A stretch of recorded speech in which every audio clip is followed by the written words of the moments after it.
စက်ရုံကအလုပ်လာစာကောင်းကောင်းပေးမယ်အချိန်မိုးကြီးတွေပေးမယ်လို့ကျွန်တော်ပြောတယ်အဲ့ဒါနဲ့ကျွန်တော်လည်းချင်းများပုံအောပြီးတော့ဦးလေးစီကနေပြီးတော့ပတ်စံချီတယ်ဒီကိုလာဖို့ပေါ့ဒါပေမဲ့ကျွန်တော်ရဲ့ဒီအလုပ်စာချုပ်ကိုမမြင်ဘူးပါဘူးပထမရောက်တာနဲ့ကျွန်တော်ရဲ့စာရွက်စာတမ်းတွေအကုန်လုံးသူတို့ကတိမ့်သွားတယ်ရနေနဲ့ကြာမှကျွန်တော်ဒီထားမိတယ်ကျွန်တော်လျှောက်တဲ့အလုပ်ရဲ့လက်ရှိလုပ်နေတဲ့အလုပ်နဲ့မတူဘူးပေါ့လေအဲ့ဒါနဲ့ကျွန်တော်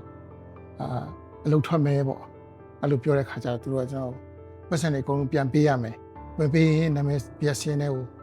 ထည့်မယ်လို့ကျွန်တော်ပြောတယ်ကျွန်တော်လည်းဒီပိတ်လောက်ခါသူခံစားရတာပေါ့လေရွေးချယ်စရာလမ်းလည်းမရှိဘူးကျွန်တော်ဒီဖုန်းနံပါတ်ကိုကျွန်တော်တွေ့တယ်တွေ့ပြီးတော့ကျွန်တော်ဖုန်းဆက်ပြီးတော့ဗမာလိုပဲပြောလိုက်တယ်အဲသူတို့ကကျွန်တော်နားထောင်ပြီးတော့ကျွန်တော်အပြစ်အကြောင်းမဟုတ်ဘူးပေါ့ဒါကျွန်တော်ပြစ်မဟုတ်ဘူးကျွန်တော်တယောက်တည်းအဖုံမဲဖြစ်နေတာမဟုတ်ဘူးလို့ကျွန်တော်ကိုပြောတယ်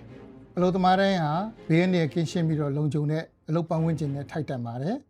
အနေနဲ့ကြားရောက်နေတယ်လို့ခံစားရရင်ဖုန်းဆက်ပြီးအကူအညီတောင်းလိုက်ပါ